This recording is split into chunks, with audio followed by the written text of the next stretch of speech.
Hello viewers, আসসালামু আলাইকুম।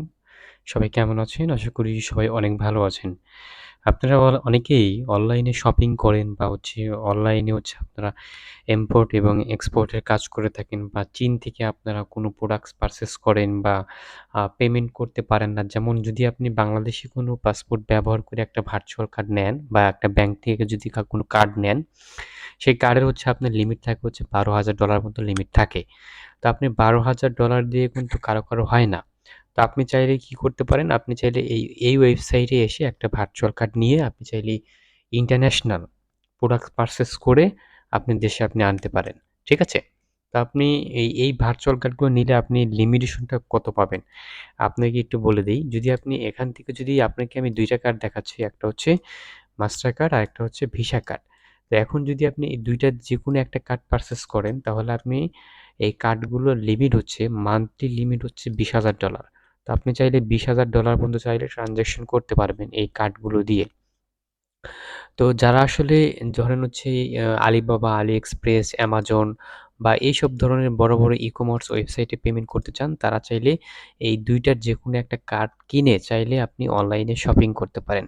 আপনি এই কার্ডগুলো দিয়ে আপনি আরও নানান কাজে ব্যবহার করতে পারবেন। যেমন ধরেন আপনার আরও আপনি যেমন ধরেন আপনি Google Play Store ব্যবহার করতে পারবেন। চাইলে আপনি Facebook এ ইউজ করতে পারবেন। চাইলে আপনি Google Ad ইউজ করতে পারবেন। চাইলে আপনি Binance ও ব্যবহার করতে পারবেন। আপনি যেকোনো কাজে হোক আপনি এই কার্ডগুলোতে ব্যবহার করতে পারবেন। এই কার্ডগুলোর কি ফিচার আছে? যেমন ১ নাম্বার হচ্ছে আপনি এই কার্ডগুলোর আপনি চাইলে কার্ডগুলো ব্লক করে রাখতে পারবেন। অর্থাৎ কার্ডগুলো চাইলে আপনি ফ্রিজ করে রাখতে পারবেন। ধরেন আপনি কার্ডে ব্যালেন্স আছে বা অন্য কোনো ওয়েবসাইটে আপনি কার্ডটা এড করে রেখেছেন, সেখানে কার্ড থেকে অটোমেটিকলি ব্যালেন্স কাটে। তাহলে আপনি কার্ডটা ফ্রিজ করে রাখতে পারেন। ঠিক আছে? আর আপনি চাইলে একই কার্ডের আন্ডারে ২ টা কার্ড নিতে পারবেন। মানে একটা থাকবে মাদার কার্ড।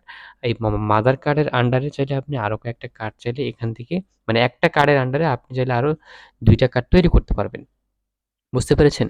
এখন আমি যদি এখন এই ২ টা কার্ডের যদি আমি মাস্টার কার্ডে যদি আমি এখন যাই দেখাচ্ছি যে মাস্টার কার্ডে আমি যাই দেখবেন যে মাস্টার কার্ডে এখানে অনেকগুলো ভেরিয়েন্ট আছে। যেমন আপনার এই $200 রয়েছে, $50 রয়েছে। এখন আপনার জন্য কোন কার্ডটি নিলে ভালো হবে? তো আপনি চাইলে এই $200 এই কার্ডটা নিতে পারেন। যদি আপনি এই $200 কার্ডটি নেন তাহলে আপনি $20,000 এর উপরে ট্রান্সেকশন করতে পারবেন। আর যদি আপনি $50 এর কার্ডটা নেন তাহলে আপনি মান্থলি প্রায় $15,000 পর্যন্ত আপনি লেনদেন করতে পারবেন। ঠিক আছে? আর যদি আপনি এখানে যদি দেখেন যে Binance এর কার্ড রয়েছে তাহলে আপনি Binance এর কার্ডও এখান থেকে ব্যবহার করতে পারেন। ঠিক আছে? আপনি যেকোনো কাজে হোক আপনি চাইলে ব্যবহার করতে পারবেন, কোনো সমস্যা নেই। আর আরেকটি কথা হচ্ছে দেখেন, যদি আপনাদেরকে আমি এখানে এই যে এই কার্ডগুলোর যদি আমি প্রাইস দেখাই আপনাদেরকে, দেখেন আমি যদি এই $50 কার্ডে ক্লিক করি, তো দেখতে পারবেন যে এই $50 কার্ডের ব্যালেন্স কত? $50 এর দাম হচ্ছে ৳৫,৩০০, তাই না? তো অনেকেই দেখতে পাচ্ছেন যে এখানে $50 এর দাম কিন্তু ৳৫,৩০০। তো অনেকেই বলতে পারেন যে ভাই আসলে রেটটা এত কম কেন? দেখেন ভার্চুয়াল ডলারের রেট এবং বাংলাদেশ ব্যাংকের ডলার রেট এগুলো আলাদা হয়ে থাকে। ঠিক আছে? এবং তাদের ওয়েবসাইটে একটা ব্লগ পোস্ট লেখা রয়েছে, চাইলে আপনি এটা পড়তে পারেন। আমি যদি আপনাদেরকে ওয়েবসাইটে হোমে যাই, হোমে থেকে আপনাদেরকে একটু দেখাচ্ছি যে তাদের এখানে ব্লগ পোস্ট লেখাই রয়েছে। এই যে যদি দেখাই যে এই যে, এই ব্লগ পোস্টটা পড়বেন তাহলে আপনার বিষয়টা ক্লিয়ার হয়ে যাবে। ঠিক আছে? এখন আপনি এই ওয়েবসাইটে কিভাবে অ্যাকাউন্ট খুলবেন, কিভাবে ডিপোজিট করবেন, কিভাবে একটা কার্ড কিনবেন, এই বিষয়ে ভিডিও ডেসক্রিপশন নিচে আরেকটি ভিডিও দেয়া থাকবে এবং কমেন্টেও দেয়া থাকবে।